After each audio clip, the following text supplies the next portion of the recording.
one respectable fiancé. Clara Belle believes in timing, light, and never staying anywhere long. What she doesn't believe in is destinient. She trips over a fence post, crashes into Marshal Ethan Cole, and captures a photograph so scandalous the entire town gasps before the shutter even cools.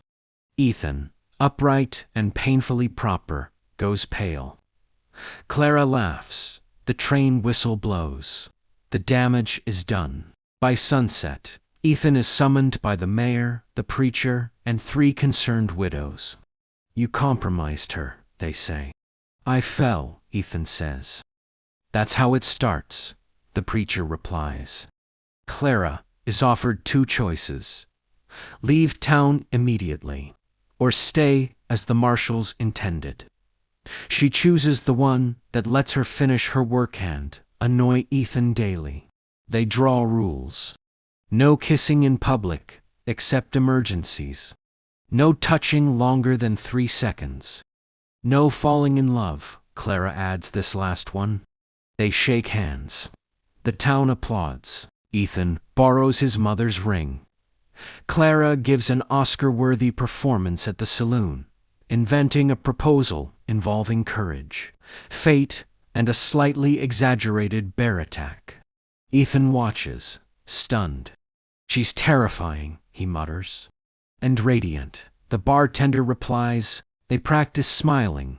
They practice hand-holding. They practice not smiling too much. Clara learns Ethan eats the same breakfast every day. Ethan learns Clara has slept under more stars than roofs. Something soft begins to grow between the jokes. Clara develops the infamous photo. It isn't scandalous at all, it's tender. Ethan helping her up, her laughing, him looking at her like the world paused. She doesn't show it to him, not yet. When an old flame of Ethan's arrives, Clara feels something sharp and unwelcome. When a charming gambler flirts with Clara, Ethan arrests him for excessive confidence. They revise the rules, quietly. A storm traps them in the jailhouse. Lantern light, close quarters. Clara jokes to hide the tension. Ethan doesn't joke at all. They almost kiss. The thunder interrupts. Neither of them forgets. The real photo circulates. The town realizes the engagement was a lie. Clara prepares to leave before dawn. Ethan stops her. "I was braver pretending," he admits. She shows him the photograph. Ethan resigns. The town protests. Clara stays. This time, when he proposes, there's no audience, no lie. Just 2 people choosing each other. Clara Belle does not leave at dawn. Instead, she wakes to sunlight spilling across the borrowed bed in the marshal's former quarters. The town unusually quiet, as if Mesa Verde itself is holding its breath. Her packed bag remains untouched by the door. She tells herself she'll unpack after breakfast. She does not unpack at all. Ethan Cole spends the morning pretending he no longer notices her boots by the threshold, her laughter drifting from the back porch, or the way his chest tightens with relief every time he hears her move. "You're still here," he finally says, far too casually. "So are you," Clara replies. "Seems fair." They sit together on the steps, shoulder to shoulder, watching the town wake up without a marshal and without a scandal to chew on. For the first time, there is no script, no pretending. And that is somehow more frightening than the lie ever was.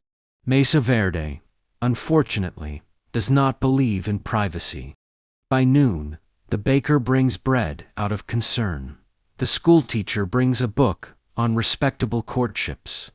3 widows bring unsolicited advice and 1 pie each. Someone hangs a banner that reads, "Congratulations, again."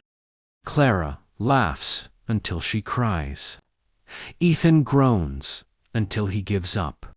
When the mayor arrives, hat in hand, humility rare as rain, he clears his throat. "You could come back," he tells Ethan. "Town's quieter when you're around." Ethan looks at Clara before answering.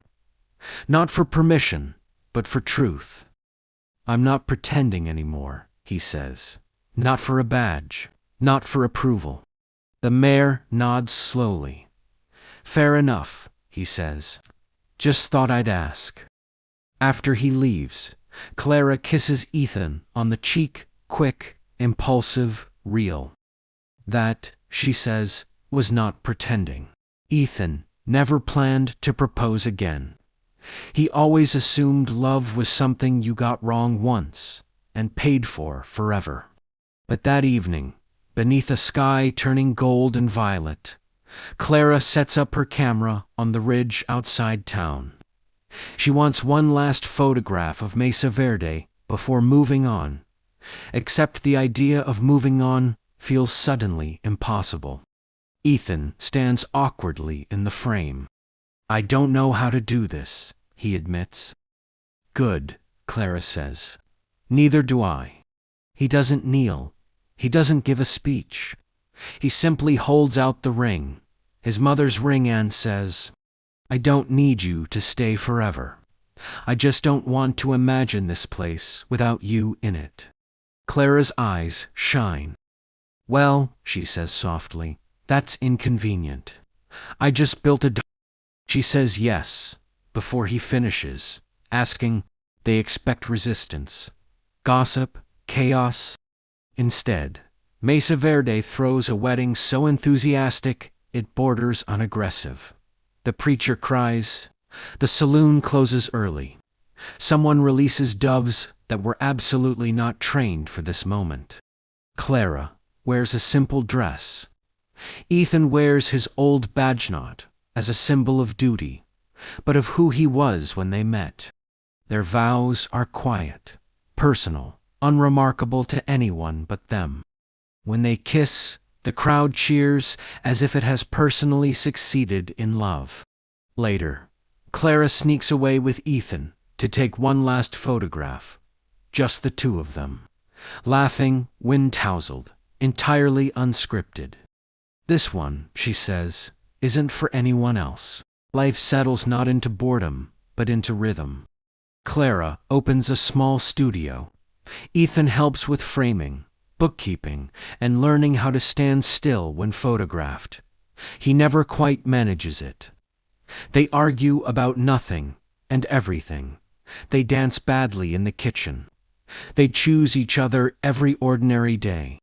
Years later, when visitors ask about the famous scandal that started it all, Clara smiles and points to a photograph above the hearth. It's not the infamous one. It's not the wedding. It's the moment after the folethon, offering a hand, Clara laughing, both unaware that their lives had just tilted toward joy. Mesa Verde becomes famous for three things: Clarabelle's photographs, Ethan Cole's inability to pose naturally in any of them, and the love story everyone claims they witnessed firsthand, and though most of them absolutely did not. Tourists arrive, asking, "Is this where the marshal fell in love?" Ethan sighs. Clara grins. Neither corrects them. Their life together is not dramatic in the way people expect. There are no shootouts, no daring escapes. Just mornings that begin with Clara stealing Ethan's coffee because she insists it tastes better when it's his. And evenings where Ethan pretends not to enjoy listening to her reenact conversations with exaggerated accents. They argue, but gently, about curtains, about whether a darkroom counts as a dining space, about whether a photograph of Ethan sneezing should be displayed publicly. Clara says, yes. Ethan says, absolutely not.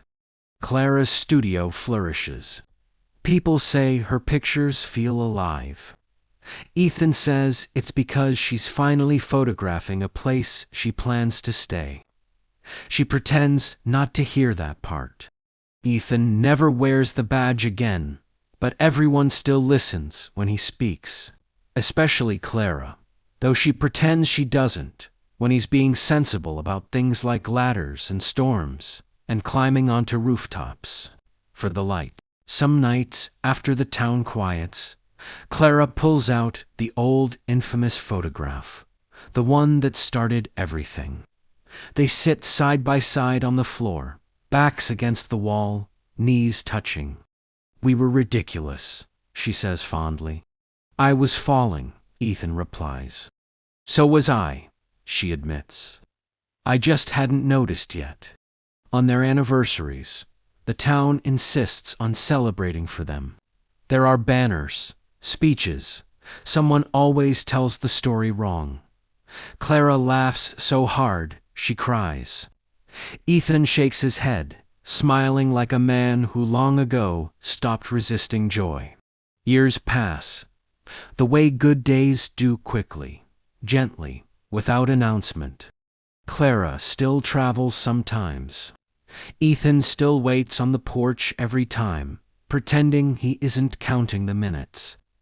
When she returns, dusty and glowing, he takes her bag and kisses her, like it's a habit he never plans to break. One evening, as the sky stretches wide and forgiving, Clara sets her camera down and curls into Ethan's side. He slips an arm around her, without thinking, like breathing. "Funny," she murmurs, watching the light fade. "We only pretended once." Ethan presses his forehead to hers. "And spent the rest of our lives telling the truth." The wind moves through the town. The light settles. Somewhere, the world slows, just enough to notice them. And if you listen closely, really closely, sounds like a laugh, a kiss, and the long, contented sigh of a story that knows it has ended exactly where it was meant to. Like and subscribe. Aurora Tale Wild West. God bless.